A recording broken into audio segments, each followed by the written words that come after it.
Allô tout le monde! Allô! Aujourd'hui, on va parler de homeschooling parce que les fêtes arrivent puis il y a des familles homeschoolers qui redoutent les réunions de famille.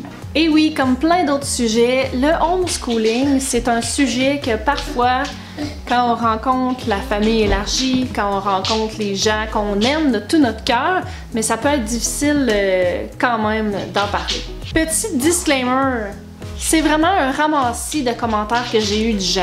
Si vous faites partie de mes proches, vous n'avez pas à vous sentir particulièrement touché par ce que je vais dire parce que c'est des commentaires de gens de Facebook, de commentaires privés que j'ai eus. Donc, juste pour mettre les choses au clair, pour pas faire de froid dans ma vie. Donc, un des commentaires, les premiers que les gens se font dire, c'est « Tu fais encore ça? » Comme si c'était une mode. Puis, en réalité, il faut comprendre que les familles qui choisissent ça, c'est vraiment un mode de vie qu'ils choisissent. C'est un peu aussi insultant que si on se faisait demander « T'envoies encore tes enfants à l'école? » C'est vraiment quelque chose qui peut être blessant parce que c'est vraiment un mode de vie qui a été choisi par la famille. Puis c'est comme assumer que c'est comme une passe dans laquelle ils sont, ce qui n'est pas du tout le cas pour la majorité des gens. Ensuite, quand est-ce que tu vas les envoyer à l'école? Ça, c'est assumer qu'un enfant est obligé d'aller à l'école, ce qui n'est pas le cas. On n'est pas obligé d'envoyer un enfant à l'école. Les gens pensent qu'on est obligé, mais c'est pas le cas du tout. Puis poser ce genre de questions-là, c'est assumer que la personne fait un mauvais choix quand c'est un des choix probablement les plus éclairés que la personne a fait. Comment est-ce que tu sais s'ils sont à jour? C'est assez simple parce que pour un enfant homeschooler, c'est pas nécessaire de suivre le programme, c'est absolument pas obligatoire. Ce qu'on regarde, ça va être l'évolution de l'enfant par rapport à lui-même, puis ça, n'importe quel parent à l'affût est capable de faire ça. C'est pas parce que notre enfant est rendu à 5 ou 6 ans qu'on est plus capable de tracker qu'est-ce qu'il sait, qu'est-ce qu'il sait pas. Avant ça, il n'y a aucun doute qu'on est capable de savoir dans quoi nos enfants s'améliorent, dans quoi ils deviennent bons, dans quoi est-ce qu'ils sont meilleurs que l'année passée. C'est la même chose pour un enfant en âge scolaire. Puis la socialisation. Ça, je pourrais en faire une vidéo complète. On est tellement inquiets que nos enfants ne socialisent pas en n'allant pas à l'école. Oh mon Dieu. En fait, je vais en faire une vidéo complète. Pour celui-ci, je vais m'en tenir à ceci. Nos enfants savent vivre en société parce qu'ils vivent en société. Mais ils veulent pas aller à l'école. Qu'est-ce que tu vas faire s'ils veulent aller à l'école? Je vous répondrai que ça, c'est vraiment une réponse qui varie beaucoup de parent en parent. Moi, personnellement, je pense que mes enfants sont trop petits pour prendre une décision comme ça. Je décide pour eux. Je trouve que la meilleure chose pour leur éducation est faire de l'éducation à domicile. Puis je pourrais retourner la question. Vous, si vos enfants vous demandent de faire l'école à la maison, est-ce que vous allez leur permettre? Mais c'est pas illégal, ça? Non, comme j'ai dit plus tôt, l'école n'est pas obligatoire.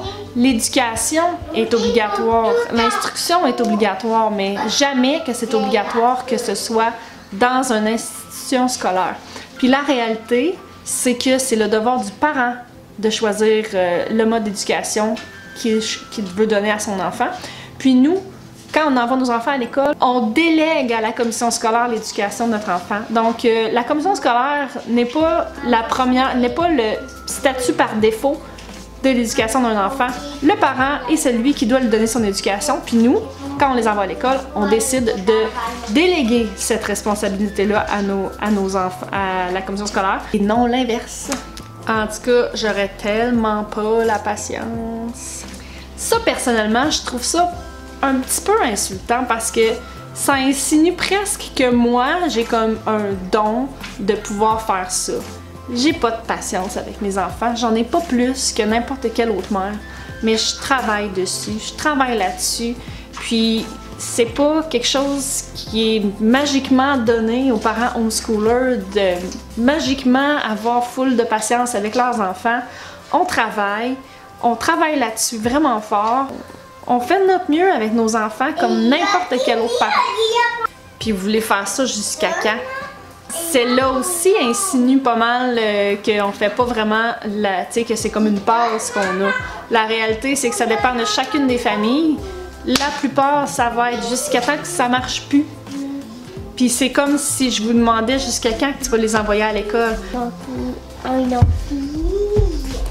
jusqu'à temps qu'il faut qu'il arrête d'aller à l'école, qu'il décide d'arrêter d'aller à l'école, que son éducation soit terminée. Je ne sais pas jusqu'à quand, jusqu'à temps que ça marche plus.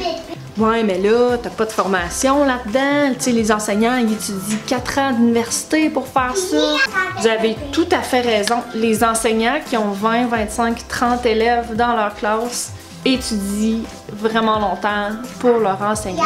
Mais c'est pas le même contexte. Puis eux, ils apprennent surtout à gérer une classe. Ils apprennent pas à s'asseoir un par un avec mon enfant.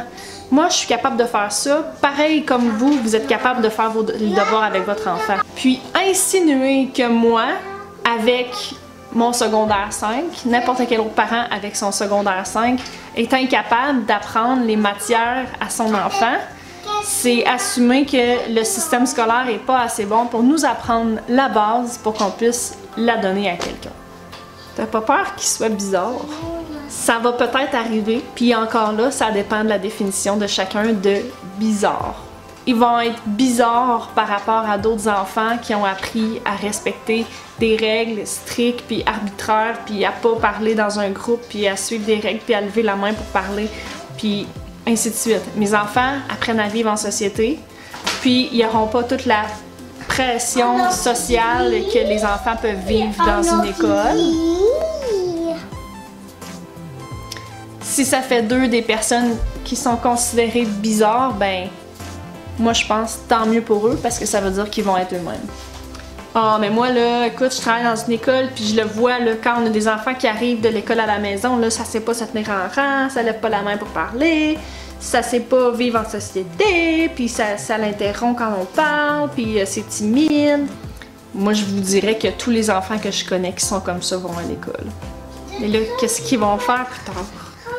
Ils vont faire pareil comme tes enfants, comme n'importe quel autre enfant. S'ils veulent un DES, ils vont obtenir leur DES. S'ils veulent aller au cégep, ils vont aller au cégep. S'ils veulent se partir une entreprise, ils se partiront une entreprise. S'ils veulent aller à l'université, ils iront à l'université. C'est tout. Hey Johnny, tu fais quoi 3 plus 3? Moi, je vais pas me promener en demandant aux enfants des questions mathématiques ou comment épeler des mots. Ça serait vraiment le fun que mes enfants n'aient pas des pop quiz comme ça gratuitement dans un party de Noël. Donc voilà, je vous dirais que ça englobe pas mal le plus gros des questions que certains parents homeschoolers ont pendant n'importe où en fait. Je dis les fêtes parce qu'on va surtout voir des personnes proches, mais ça arrive à l'épicerie, ça arrive n'importe où. Donc voici les réponses qui m'ont été données. On va se revoir demain pour un autre Vlogmas. Bye bye!